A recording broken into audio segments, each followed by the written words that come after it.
하나님의 말씀은 하박국 2장 1절에서 4절 말씀입니다.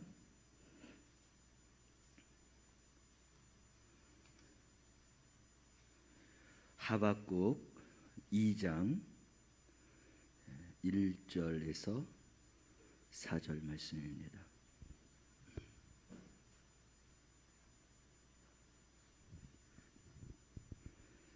찾으셨으면 아멘. 말씀을 함께 봉독합니다.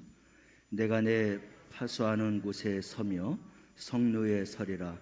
그가 내게 무엇이라 말씀하실는지 기다리고 바라보며 나의 질문에 대하여 어떻게 대답하실는지 보리라 하였더니, 여호와께서 내게 대답하여 이르시되, 너는 이 묵시를 기록하여 판에 명백히 새기되 달려가면서도 읽을 수 있게 하라.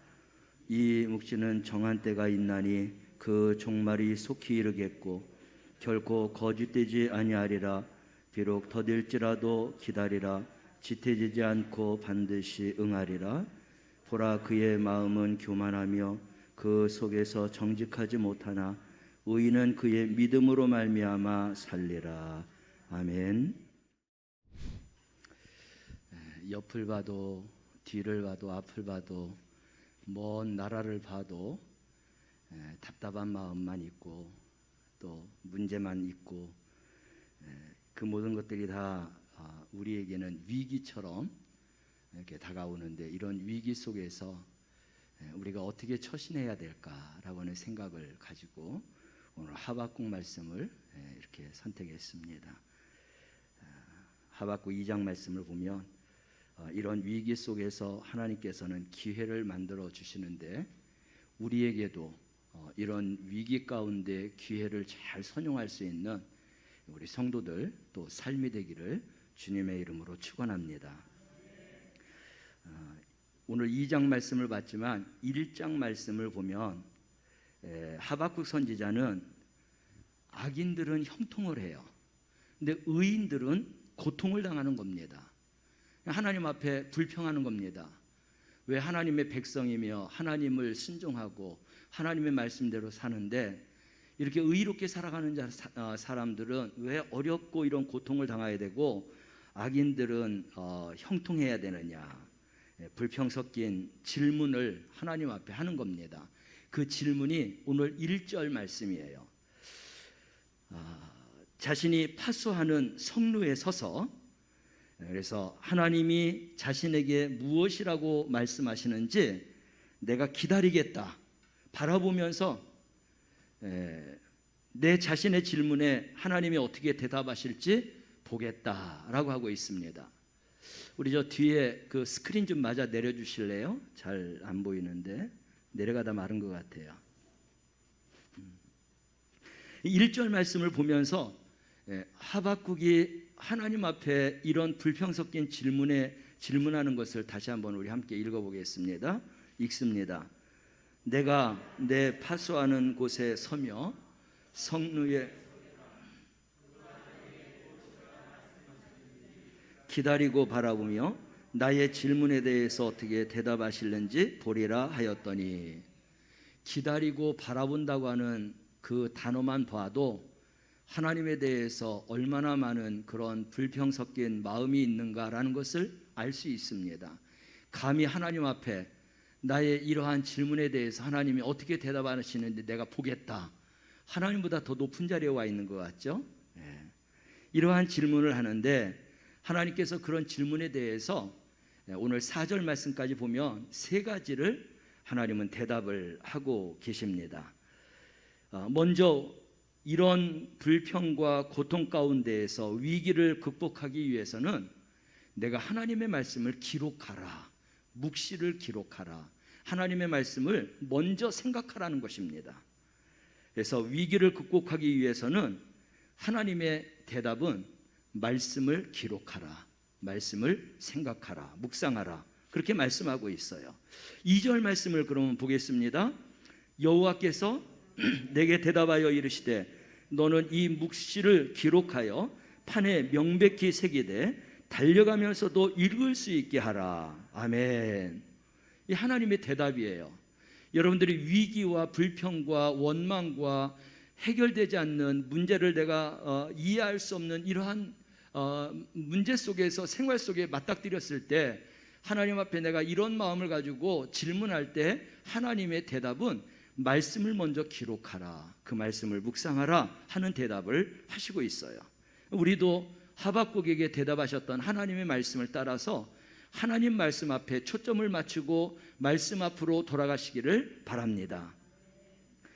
그래서 달려가면서도 읽게 하라고 하는 말씀은 어떤 뜻을 갖고 있을까요? 늘 말씀을 가까이 하라는 것입니다. 달려가면서도 잊어버리지 않을 만큼 그 말씀이 내 생각과 마음과 생활 속에 완전히 젖어 뵐 수 있도록 하라고 하는 말씀이에요. 완전히 온전한 하나님 말씀대로 살라는 것이죠. 어떻게 그렇게 살아갈 수 있을까요? 우리가 생명의 삶을 할 때 이런 묵상 에세이가 있었어요. 24시간 하나님과 나는 동행한다. 그래서 그 얘기가 과연 맞을까? 근데 너무나 좋은 말씀이셨어요. 좋은 글이었습니다. 그런데 처음부터 24시간 동행하는 게 아니라 계속해서 묵상하며 또 일하면서라도 또 기도하며 찬양하며, 그래서 2시간, 4시간, 6시간, 10시간 하다가 결국은 24시간 자기가 하나님과 동행하고 있다는 것을 알게 되었다라고 하는 묵상 에세이를 보면서 그때 저도 그 묵상 에세이에 큰 은혜를 받고 그때서부터 정말 24시간 하나님과 동행하는 삶을 살겠다라고 하는 것이 내 머리와 생각 속에 사라지지 않고 있어요. 지금도 언제나 그런 생각을 하고 있습니다. 한시도 한순간도 하나님을 떠나지 말고 하나님을 놓치지 말고 살아야지. 그렇게 살아가는 그러한 그리스도인들이 있기에 또 저 역시도 그렇게 살기를 원하고 또 우리 사랑하는 성도들도 그렇게 살아가시기를 바랍니다. 이게 바로 달려가면서도 말씀을 읽을 수 있도록 하라고 하는 것은 그 말씀을 가까이 하고 그 말씀이 내 온 삶 속에 배어 있으라고 하는 말씀인 것이에요. 그래서 위기 가운데 이것을 기회로 삼기 위해서는 하나님 말씀에 젖어드는 자가 되어야 그렇게 위기를 기회로 삼을 수 있다라고 하는 그러한 대답을 하나님께서는 하고 있습니다. 우리는 인생을 항해하면서 살아갑니다. 이 인생을 항해한다는 것은 바닷가에 나가서 배가 그 바닷길을 걸어갈 때에 평탄하지만은 않습니다. 바다가 잔잔한 것 같아도 막상 나가보면 1m, 2m 이상은 기본입니다. 조금 바람 불면 3, 4m도 돼요. 심지어는 그게 뭐 10m 이상도 된다라고 이야기도 하고 더 큰 그런 파도가 일기도 한다고 합니다. 우리 인생을 살아가다 보면 그런 파도가 시시때때로 우리에게 다가오게 되는 것이죠. 그런 모든 파도를 잘 이겨나가야 우리는 배가 항해를 잘할 수 있는 것처럼 우리 인생을 살아나갈 때 언제나 평탄하지만 않아요. 내가 잘못해서도 오는 경우도 있지만 다른 환경 때문에 오는 그런 풍파들도 있다는 것이죠. 그런 풍파들을 이기기 위해서는 어떻게 해야 되느냐? 하나님께서는 성경 말씀으로 돌아가라 하고 있습니다. 하나님 말씀 앞에 인생의 항해도가 이제 기록되어 있다는 것입니다. 다시 말해서 그런 험한 풍파가 찾아온다 할지라도 그런 험한 풍파를 잘 견디고 이겨낼 수 있는 것이 성경 말씀 속에 있다라는 거예요. 할렐루야. 그래서 하나님의 이러한 특별하신 뜻 외에 하나님의 그런 성경 말씀을 붙들고 살아가게 되면 인생이 파산할 일이 없습니다. 하나님의 뜻대로 살고자 하는데도 파산하는 것은 그곳에 하나님의 뜻이 있어요. 마치 욥에게 하나님의 그런 더 큰 뜻이 있었던 것처럼. 그러나 그렇지 않고서는 반드시 그러한 인생 속에 하나님의 그런 축복이 있는데 이 성경 말씀 속에서 인생의 그런 항해도를 잘 우리가 견뎌나가게 되면 그러면 반드시 성공과 축복이 따른다라고 하는 것이 하나님의 말씀입니다. 하나님의 말씀을 통하여서 이런 풍파 속에서도 우리가 성공하며 또 하나님의 그런 축복 안에 살아갈 수 있는 우리 성도들이 되시기를 바랍니다. 그 예로 미국의 한 회사를 설립한 분이 있는데 이 회사가 재정적인 위기를 맞았습니다. 자기가 생각해도 회생할 그런 가능성이 전혀 없었습니다. 그러다가 친구를 만났는데 이 친구가 예수님을 믿는 친구예요. 자기가 예수님을 믿고 예수님으로 인하여서 내가 그런 어려움 가운데서도 잘 이기게 되었고, 그리고 예수님을 통하여서 내가 이런 평안한 삶을, 또 이런 복된 삶을 살 수 있었다라고 하는 간증을 듣고 그가 이제 예수님을 믿기로 했습니다. 예수님을 믿어도 상황이 나아지질 않는 거예요. 친구에게 가서 이야기합니다. 왜 나는 예수님을 믿는데 상황이 나아지지 않느냐? 예수님을 믿어도 좀 확실하게 믿어야 된다. 남들처럼 그렇게 그냥 오고 가는 그런 신앙과 믿음이 아니라 말씀에서 주시는 그 분명한 믿음을 가지고 확실하게 믿어야 하나님을 경험하고 말씀의 그런 말씀을 경험할 수 있다라고 하는 친구의 말을 듣고 자기도 내가 믿을 바에야 내가 확실하게 하나님을 믿어보자 하고 자기는 성경을 통해서 무엇보다도 내가 하나님의 그런 성공의 축복을 받겠다라고 하는 그런 마음을 다졌습니다. 그래서 특별히 이 사업하는 친구는 성경을 통해서 하나님이 나에게 부유하게 해주시는 축복을 받고 나는 살아가고 싶다라고 하는 그러한 이제 생각을 가지고 하나님의 말씀을 연구하기 시작을 했어요. 연구하면서 그가 깨달은 것이 뭐냐면, 내가 부유하도록 하나님의 축복을 받으려면 심는 것을 잘 심어야 된다라고 하는 것을 알게 되었습니다. 심는 법칙을 따라서 하나님께서 주신다고 했어요. 적게 심으면 적게 심고 많이 심으면 많이 하나님께서 주신다라고 하는 이 법칙을 따라서 그가 이제 재정적인 관련에 있어서 하나님 앞에 정직하게 그렇게 이제 신앙생활 하겠다, 그리고 하나님의 그런 축복을 받겠다. 그래서 성경에서 재정적으로 말씀하신 것과 재정적을 통하여서 주시는 이런 축복의 말씀들을 카드에 기록해 갖고 그 말씀을 달달달달 외우면서 그 말씀대로 나의 삶이 되기를 소망하면서 기도하면서 그런 신앙생활을 했습니다. 그런데 재정이 어려운 가운데에서도 그렇게 정직하게 신앙생활을 하려고 하다 보니까 직원이 하는 이야기가 뭐라고 하냐면, 사장님이 이러시면 우리 회사가 더 빨리 망합니다, 그러는 겁니다. 정직하게 하나님 앞에 심을 것을 심고 하는데 그러다가 보면은 먼저 망하게 생겼던 거예요. 그래서 오히려 직원이 말리는 겁니다. 그럼에도 불구하고 그는 친구에게 들은 것과 하나님의 말씀을 그가 카드에다가 기록했기 때문에 그 말씀을 붙들고 부유함의 그런 법칙의 축복대로 하나님 앞에 끊임없이 그렇게 재정적인 이러한 정직한 헌금을 하나님 앞에 이렇게 드렸습니다. 그렇게 변함없이 헌신했는데 물론 많은 어려움이 있었습니다. 많은 그런 정말 이제 문제도 있었습니다. 그럼에도 불구하고 마지막까지 그는 지켰는데 하나님께서 결국 그 말씀대로 믿음을 따라서 하나님이 그에게 축복해 주셨는데, 어느 정도냐면 그가 세계 곳곳에 다니면서 내가 말씀대로 살았더니 축복을 받을 수 있는 사람이 되었다라고 간증할 수 있는 축복된 사람으로 하나님이 세워주신 줄로 믿으시길 바랍니다. 하나님은 말씀대로 정직하게 행하시는 그런 하나님이십니다. 오늘 하박국에게도 그렇게 불평 섞인 그런 것을 가지고 하나님 앞에 그렇게 내가 기다리고 바라볼 터이니 하나님 말씀해 달라고 하나님께서 말씀하시는 것은, 내가 묵시를 기록하라, 묵시를 달달달달 외고 내 마음속에 내 생활 속에 배도록 하라 라고 이야기했습니다. 그럴 때 위기가 하박국에는 기회로 찾아온 줄로 믿으시길 바랍니다.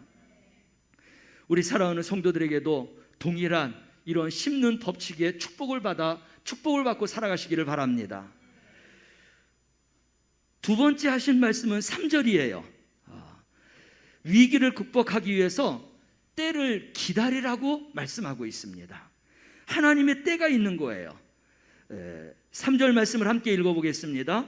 이 묵시는 정한 때가 있나니 그 종말이 속히 이르겠고 결코 거짓되지 아니하리라. 비록 더딜지라도 기다리라. 지체되지 않고 반드시 응하리라. 아멘.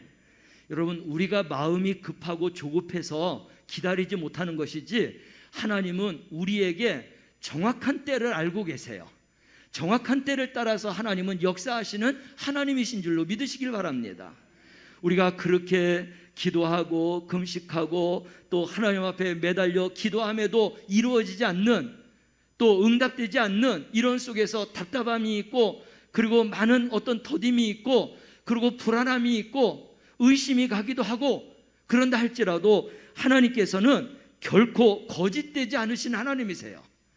그래서 우리는 기도하면서 내 때가 아닙니다, 내가 계산하는 때가 아니라 하나님의 때가 있다고 했어요.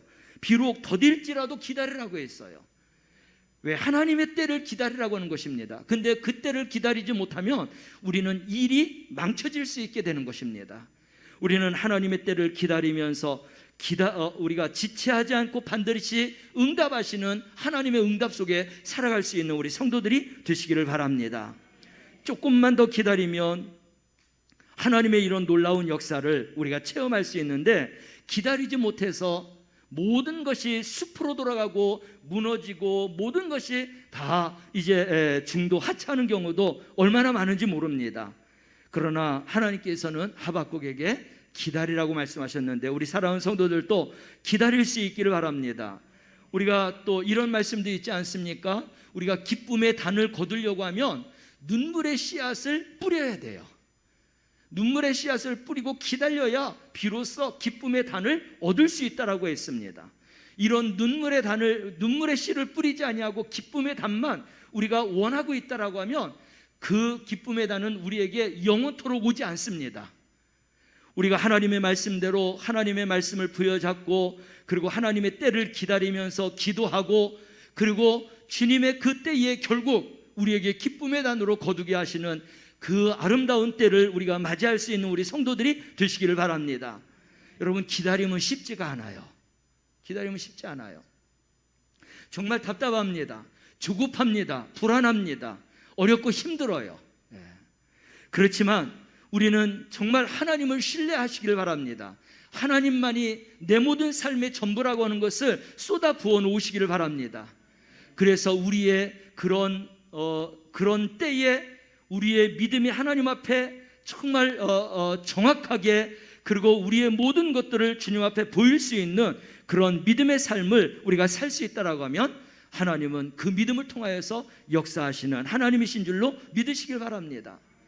여러분, 우리가 이렇게 하다가 보면은 샛길로 빠지고 싶을 때도 있고 지름길로 가고 싶을 때도 있어요. 물론 그렇게 지혜를 막 짜내기도 하기도 합니다. 그런데 우리는 그런 정말 우리의 세상적인 그런 명석하고 그런 지혜로운 생각보다도 하나님의 말씀을 부여잡고 하나님의 때를 기다릴 수 있는 정말 지혜로운 우리 성도들이 되시기를 바랍니다.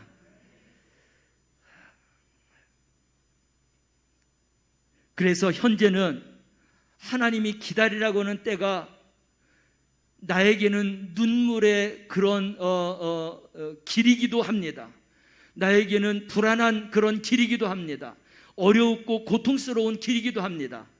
그렇지만 현재는 눈물의 길이고 어렵고 고통스러운 길이라 할지라도 하나님의 때, 장래에는 하나님께서 기쁨의 단어를 거두게 하시는 하나님이신 것을 믿고, 우리는 끝까지 묵묵히 하나님 최선을 다하면서 기도하면서 말씀을 붙들고 기도하는 우리 성도들 되어서 우리가 이 세상을 살아나가면서 그냥 상품 인생이 아니라 하나님의 말씀대로 살아서 명품 인생을 살아가는, 믿음의 그런 명문, 그런 가문을 세우듯이 명품 인생을, 명품 그런 믿음의 인생을 살아가는 우리 성도들이 되시기를 주님의 이름으로 축원합니다. 4절 말씀을 보면 위기를 극복하기 위해서 우리에게 주시는 말씀이 있습니다. 4절 말씀을 함께 읽어볼까요? 보라, 그의 마음은 교만하며 그 속에서 정직하지 못하나 의인은 그의 믿음으로 말미암아 살리라. 아멘. 하나님께서는 무엇을 보시느냐? 믿음을 보신다고 했어요. 우리는 하나님 앞에 끝까지 하나님이 말씀하신 그 말씀을 붙들고 기도하면서, 또 우리가 찬송하면서, 그리고 하나님의 그런 영과 함께 믿음을 가지고 하나님이 이루시는 그때까지 우리는 그렇게 살아가는 성도가 되어야 하겠습니다. 그래서 하나님이 바벨론을 통해서 잠시 하나님의 백성들을 징계하시는 것에 대해서 하박국은 원망과 불평했습니다. 그러나 하나님의 때가 되었을 때에 그 때에 하나님은 포로 노예의 생활에서 또 해방시켜 주시고, 그리고 그들에게 이스라엘과 성전을 재건하게 하시는 그런 은혜와 기회를 주셨던 것처럼 그런 믿음으로 우리가 기다려야 되는 것이죠.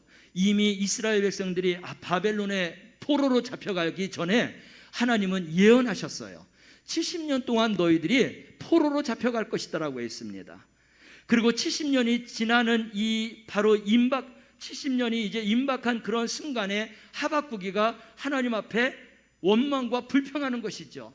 그렇지만 하나님은 이 70년이라는 시간이 딱 정해졌을 때, 되었을 때 하나님은 이스라엘 백성들을 이스라엘로, 또 하나님의 예루살렘으로 그들을 이제 자유를 주시고 해방을 주시고 그들에게 그 땅에 가서 그 땅을 재건할 수 있도록 해주신 그런 하나님이십니다. 그래서 우리는 이미 예언된 이 말씀을 가지고 우리는 위기 가운데 어떻게 해야 되느냐라고는 말씀을 우리에게 주셨어요. 이미 답을 우리에게 주셨다라는 것입니다. 정답을 주셨는데 우리가 하나님의 말씀을 알지 못하기에 불안하고 초조한 것이었죠. 그러나 오늘 말씀을 이제 들었을 때에는 이제 이 말씀을 부여잡고 이미 정답은 우리에게 주셨기에 하나님의 때에 이루어질 때까지 우리는 이 말씀을 붙들고 믿음으로 우리가 살아야 될 줄로 믿습니다. 믿음으로 살 때 하나님께서는 당신의 때에 정확하게 우리를 해방시켜 주시고 우리에게 기회를 주시고 또 우리에게 축복해 주시는 그런 하나님이심을 믿으시기를 바랍니다. 그래서 우리는 사도 바울 같은 경우는 얼마나 위대한 사람입니까? 공부도 많이 했고 정치적이고 또 모든 것에 정말 갖춰져 있는 그런 사람임에도 불구하고 예수 그리스도를 만나며 그가 거듭나게 되었고, 그 인생은 자기가 지금까지 쌓아왔던 세상의 모든 공적들을 다 쓰레기처럼 버리고 예수 그리스도만을 바라보고, 다시 말해서 모든 것을 배설물로 여기고 오직 예수님에게 미쳐 살았던 사람이에요. 예수님에게 미쳐 살았던 사도 바울은 예수님께서 그를 높여주신 줄로 믿으시길 바랍니다. 그를 통하여서 이방에 복음을 전하게 하셨고, 그를 통하여서 정말 예수님이 하시지 못했던 온 이방에 가서 복음을 전할 수 있는 그러한 증인으로 하나님이 사용하신 줄로 믿으시길 바랍니다. 그러한 것처럼 우리들도 정말 이 세상을 내 힘과 능력과 내가 알므로 내가 얼마든지 살아갈 수 있겠지만 예수 그리스도를 믿는 우리는 예수님의 말씀, 하나님의 말씀을 붙들고 정말 그 말씀 속에서 우리가 살아갈 때 우리의 삶은 더더욱더 하나님께서 위대한 삶을 살게 하실 줄로 믿습니다. 여러분, 골리앗과 다윗의 싸움에서도 우리는 하나님의 역사가 얼마나 큰지라는 것을 알 수 있어요. 골리앗이 거대한 덩치를 가지고 이스라엘 백성들 앞에 나타났습니다. 그리고 그가 아주 큰 소리로 외칩니다. 그 소리를 듣던 이스라엘 백성들, 군인들은 모두가 다 숨어버렸어요. 이제는 꼼짝없이 죽게 되었구나라고 그런 생각을 했습니다. 반면에 뒤늦게 다윗이 이 골리앗이 외치는 소리를 들으면서 그가 감히 여호와 하나님을 욕한다고 해서 내가 그와 함께 싸우겠다라고 했어요. 말렸지만은 말릴 수가 없었습니다. 사울 왕에게 가서 그래서 내가 골리앗과 싸우겠다라고 했습니다. 사울이 입었던 갑옷을 칼을 주었지만 맞지 않았어요. 다윗은 있는 그대로 나가서 내가 싸우겠다라고 했습니다. 용기뿐만이 아니에요. 다윗에게 우리가 생각하지 못했던 것들이 있습니다. 그는 뭐냐면 다윗은 골리앗이 거대한 덩치이기 때문에 내가 늘 물맷돌을 사용하던 것을 사용하면은 사자나 늑대나 여우를 잡는 것보다도 골리앗을 한 방에 더 잡을 수 있다는 거예요. 그만큼 크기 때문에. 그리고 하나님이 함께하기 때문에 얼마든지 그를 한 방에 내가 죽일 수 있다라고 하는 이런 믿음을 갖게 되었던 것이죠. 그렇게 하고 나간 이 다윗을 보면서 골리앗이 하는 이야기가 뭡니까? 야, 내가 칼과 검을 갖고 나오는 게 아니라 막대기와 물매를 갖고 나왔느냐라고 이야기하고 있습니다.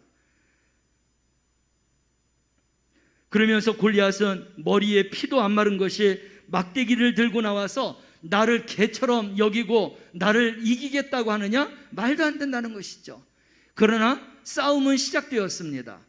여호와 하나님의 이름을 가지고 싸웠던 이 다윗은 물맷돌로 한 방에 골리앗을 쓰러뜨린 줄로 믿으시길 바랍니다. 여러분, 우리에게는 이러한 믿음이 있어야 돼요. 물맷돌이라고 하는 것은 하나님의 말씀과 기도와 그리고 그에게 하나님의 영이 충만했다는 거예요. 그만한 능력을, 그만한 실력을 그동안 그가 광야에서 이제 키웠다는 것입니다. 하나님이 그것을 골리앗 앞에서 사용하신 것입니다. 그리고 이스라엘 민족을 정말 건지며 이스라엘 민족의 위대한 왕으로 하나님께서 세우시기 위함이었던 것입니다. 이게 하나님의 뜻이에요. 위기 가운데에서도 기회를 선용하게 하셔서 하나님의 위대한 성공과 축복을 주시는 분이 하나님이십니다. 사랑하는 성도 여러분, 우리가 하나님의 말씀을 오늘 부여잡으시길 바랍니다. 하박국이 민족을 사랑하고 또 그가 믿음으로 원망과 불평 속에서 하나님 앞에 질문했지만 하나님은 세 가지를 대답하시면서 응답해 주셨어요. 그대로 할 때 하나님께서는 하박국을 가장 기쁨의 사람으로, 감사의 사람으로 변화시켰고, 그리고 이스라엘 백성들과 모든 이들에게 하나님의 그런 축복을 더해 주신 줄로 믿으시길 바랍니다. 우리에게도 동일하십니다. 하나님은 이런 위기 가운데에서 정말 하나님의 말씀을 부여잡고 그 말씀을 우리가 순종하며 살아갈 때 우리에게 동일한 역사와 기적을 베풀어 주실 줄로 믿습니다. 현재 우리는 얼마나 큰 위기가 많습니까? 언제 끝날지 모르는 이 코로나 시대 속에서 우리가 지금 살고 있습니다. 경제적인 어려움도 얼마나 많습니까? 그렇지만 이런 위기 가운데에서 우리가 잘 극복해야 되겠는데, 물론 우리의 힘과 지혜를 가지고도 극복할 수 있겠죠. 그러나 우리는 믿음의 사람이에요. 하나님을 믿고 예수 그리스도를 따르는 그리스도인입니다. 그리스도인은 세상을 바라보는 게 아니라 하나님을 바라보고 하나님과 함께 살아가는 사람이에요. 그래서 우리는 하나님과 함께 살아가기 위해서는 하나님의 말씀을 내 삶 속에 온전하게 배기해서 그 말씀을 따라서 우리가 믿음과 신앙으로 살아갈 때 하나님 우리를 세계 모든 민족 위에 뛰어난 백성으로 삼아주신다고 했습니다. 어디에서든지 우리는 이러한 축복된 삶을 살아갈 수 있는 우리 성도들이 되시길 바랍니다. 여러분, 나쁘다고 계속 이야기하면 나쁜 환경만 찾아올 수밖에 없어요. 근데 우리가 좋아진다라고 이야기하고 생각하고 그렇게 만들어가면 결국은 우리는 좋은 사람이 되는 거고 좋은 환경을 만들게 되는 것이고 좋은 것들을 우리는 얻게 되는 것입니다. 하나님은 우리에게 이런 긍정적인 생각과 그런 마음들을 우리에게 원하시고 그런 고백과 그런 시인하는 것을 원하고 계십니다. 우리는 이러한 하나님의 말씀을 부여잡고 항상 희망을 바라보면서 우리가 살아갈 수 있기를 바랍니다. 하나님 말씀 앞에는 희망이 있어요. 그 말씀을 붙들고 기다리는 자에게는 반드시 때가 되면 이루어 주시는 그런 하나님이십니다. 이러한 것은 믿음 있는 자만이 역사를 일으킬 수 있다라고 말씀하고 있어요. 이 세 가지를 붙들고 낙심하지 말고 심는 대로 거두게 하시는 그런 하나님의 놀라운 역사 속에서 위기 가운데 기회의 축복을 받고 살아갈 수 있는 우리 성도들이 되시기를 주님의 이름으로 축원합니다.